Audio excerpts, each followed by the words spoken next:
राम राम बंधुओं, ज्योतिर्लोक में आपका हार्दिक स्वागत है। ये जो जड़ सन्यासी कहता है स्वयं को, और वेदी, द्विवेदी, त्रिवेदी, चतुर्वेदी भी कहता है, अग्निहोत्री भी कहता है रामदेव, इसका बौद्धिक ज्वर जो है वो बहुत ही प्रबल है और इसका निदान आवश्यक है। इसकी भाषा में, जिस भाषा में ये समझ सकता है, शास्त्र से तो ये समझने वाला नहीं है। चतुर्वेदी हो गया और हवन करने का ज्ञान नहीं, ये तो दूसरी भाषा से ही समझेगा, दूसरी भाषा में ही समझेगा। और इसके बौद्धिक ज्वर का निदान आवश्यक है। इसका जातिवाद है कि गया नहीं। ये कहता है एक ही परमात्मा के सब अंश हैं, भेद कहाँ है? भेद कहाँ है? भेद तो हम लोगों ने बना लिया है। कर्मणा कर्मणा कर्मणा, जिसको ज्ञान है वो, मैं ब्राह्मण हूँ, मैं वेदी, द्विवेदी, त्रिवेदी, ऐसा इसने स्वयं कहा है। मैंने वेद पढ़ लिया तो अब मैं ब्राह्मण हो गया। और फिर आगे इसका विरोध ना किया जाए, इसलिए मैं ये करता हूँ तो क्षत्रिय हूँ, मैं ये करता हूँ तो वैश्य हूँ, मैं ये करता हूँ तो शूद्र हूँ। फिर इस प्रकार से भी उसको कर लेता है कि भाई ये ज्वर ताप से पीड़ित है। पहले भेद, अच्छा, शास्त्रोक्त तथ्य के अनुसार, शास्त्रोक्त प्रमाण के अनुसार भेद, अब ये भेद अभेद की चर्चा जो है इसके समझ में ही नहीं आएगी, समझ ही नहीं सकता है। वही बात, वही शास्त्र का श्लोक प्रमाण ये बोल देगा, लेकिन बोलकर भी उसका अर्थ निकल जाएगा, उसका तात्पर्य, उसका भावार्थ सब कुछ निकल जाएगा। आचरणशील इत्यादि ना जाने क्या क्या, राष्ट्रवाद, फलना चलना, सब कुछ बकेगा। लेकिन जातिवाद है कि जाएगा नहीं, त्यागेगा नहीं। इसने बहुत बोला है, बहुत बकवास किया है, लेकिन एक बार भी इसने यह नहीं कहा कि वो जो कथा वाँचने वाला मुकुटमणि यादव है या संत राम जो था, ये अधिकारी नहीं था। इसने मर्यादा का उल्लंघन किया, ऐसा इसने एक बार भी नहीं कहा। और यदि कहा हो तो संभवतः हमारे संज्ञान में नहीं आया। इसने एक बार भी यादव समाज के लिए यह नहीं कहा कि भगवान श्री कृष्ण का उपदेश क्या है, भगवान श्री कृष्ण का व्यवहार क्या था, भगवान श्री कृष्ण का ब्राह्मणों के प्रति क्या विचार था, एक बार भी नहीं कहा। इसने अपने यादव समाज को ऐसी कोई और भड़काया। इसका भी जातिवाद ऐसा है कि इसने भी और भड़काया कि भाई जो पढ़ लेगा वो ब्राह्मण हो जाएगा। इसने इस प्रकार से और भड़काया, आग में घी देने का काम किया। और कहता है कि मैं शांति स्थापन करना चाहता हूँ, देश में शांति हो, सब मिलजुल कर रहें, सब एक परमात्मा से हैं, एक हैं, एक रहें इत्यादि कहने में बहुत अच्छी लगती है। अभेद है, भेद कहाँ से आ गया? भेद है कहाँ? कहाँ है बताऊं, समझाऊं? समझोगे? तुम्हारी भाषा में समझाऊंगा, जिस भाषा में तुम समझोगे उसी भाषा में। ये पारमार्थिक है, आध्यात्मिक दृष्टिकोण कहें, पारमार्थिक दृष्टिकोण कहें, उस दृष्टिकोण से सिया राम मैं सब जग जाने, करहु प्रणाम जोरि जुग पानी।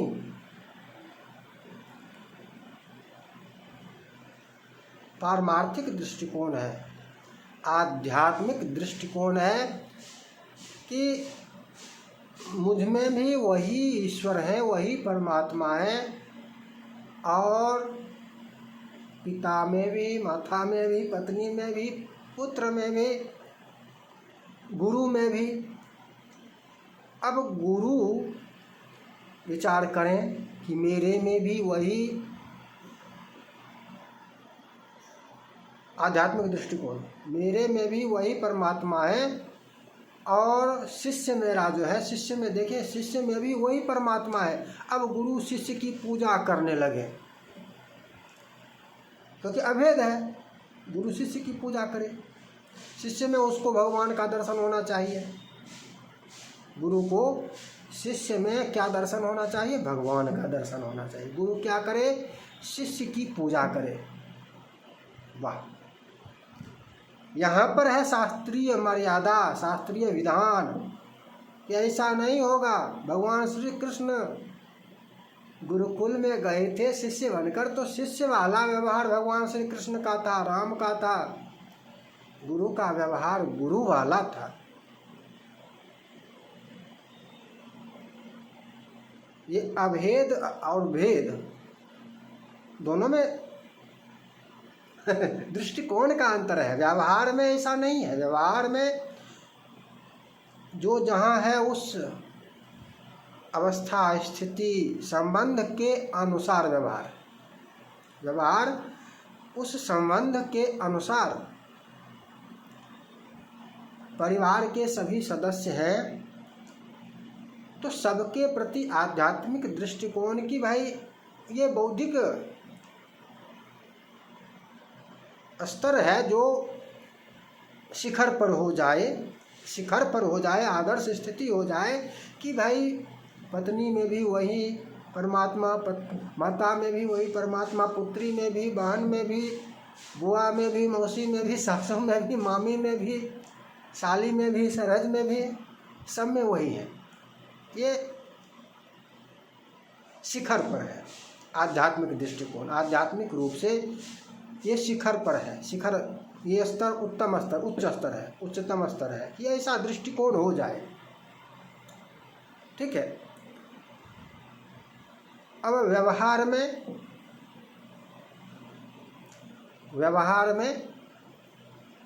क्या जिसको मन उसको सैया पर रख लें, या पत्नी ही आएगी? जड़ रामदेव कौन? बताओ, यहाँ पर समझोगे? ऐसे में समझोगे या नहीं समझोगे? पत्नी को माता बना ले, बोलो। पुत्री को माता बना ले, या पुत्री के साथ पुत्री वाला व्यवहार करे, बहन के साथ बहन वाला व्यवहार करे? क्या करें बताओ? भेद रखे या ना रखे? जड़। पढ़ लेने से नहीं होता है ज्ञान। पढ़ लिया होगा तुमने चारों वेद, पढ़ लिया होगा तुमने 18 पुराण, पढ़ने मात्र से नहीं होता है। और यही तो कहा, इसीलिए तो श्रेष्ठ होते हैं ब्राह्मण, इसीलिए तो ब्राह्मण श्रेष्ठ होते हैं। ये ब्राह्मण को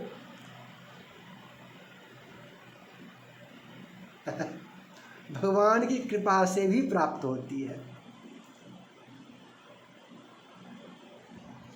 ब्राह्मण श्रेष्ठ नहीं होते हैं, कोई श्रेष्ठ नहीं होता है। विप्र धेनु सुर संत हित लीन मनुज अवतार किसको कहा? विप्र धेनु सुर संत। विप्र पहला स्थान ब्राह्मण का।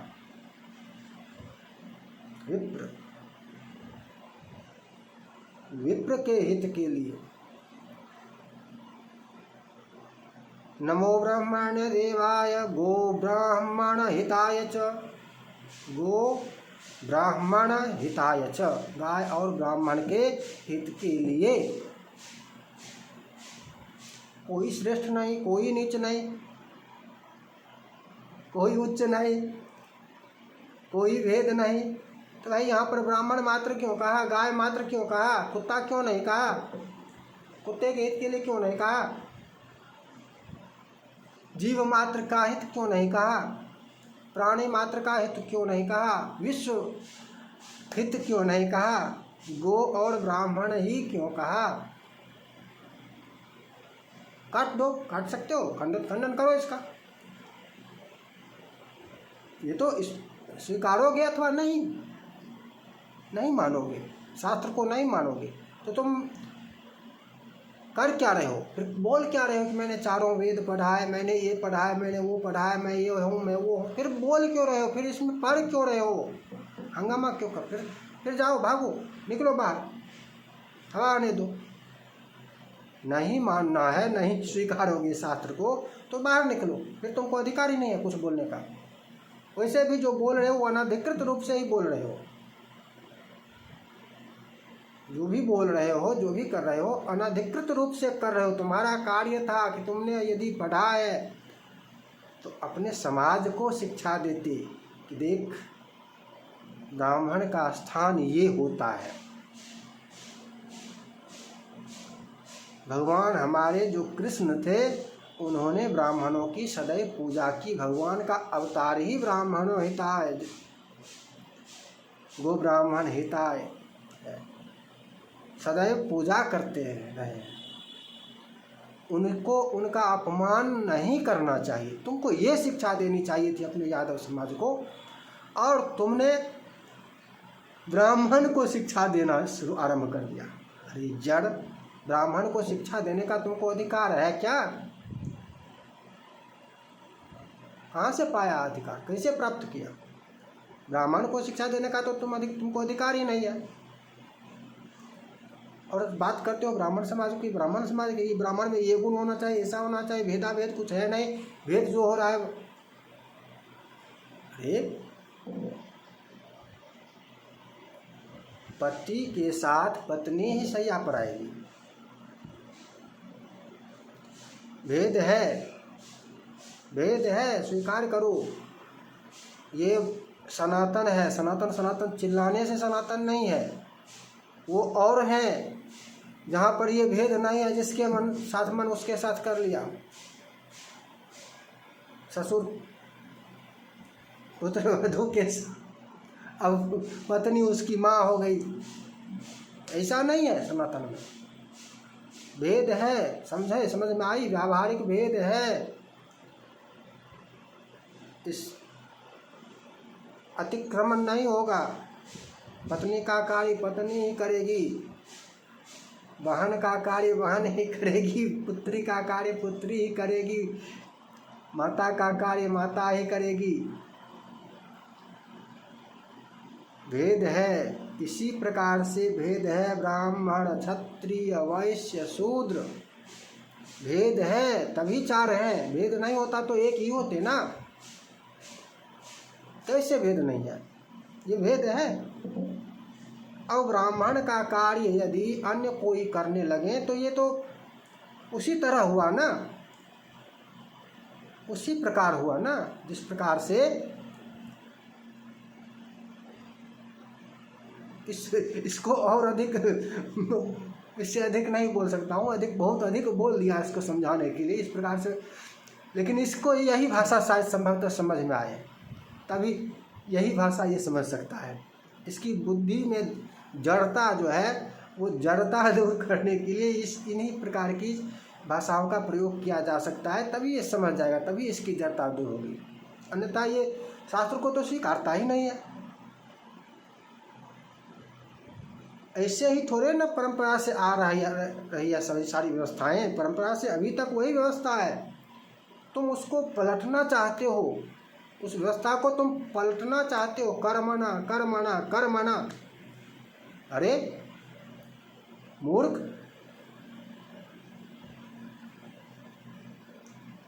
कर्मणा भी पत्नी से ही पुत्र को उत्पन्न करना चाहिए। ऐसा नहीं कि किसी से भी पुत्र उत्पन्न कर लो वो पत्नी हो गई, ऐसा नहीं है। ऐसा है क्या? कर्मणा कर्मणा कर्मणा, कर्मणा भी अधिकृत पत्नी के लिए पति है, पति के लिए पत्नी है।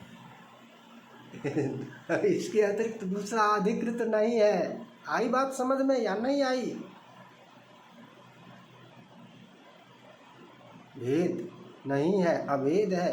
भेद है, व्यावहारिक भेद है, इसको समझना होगा। नहीं समझते हो तो ये तुम्हारी बौद्धिक जड़ता है, भूसा भरा हुआ है दिमाग में। पुनः मिलेंगे नई चर्चा में। जय जय श्री राधे।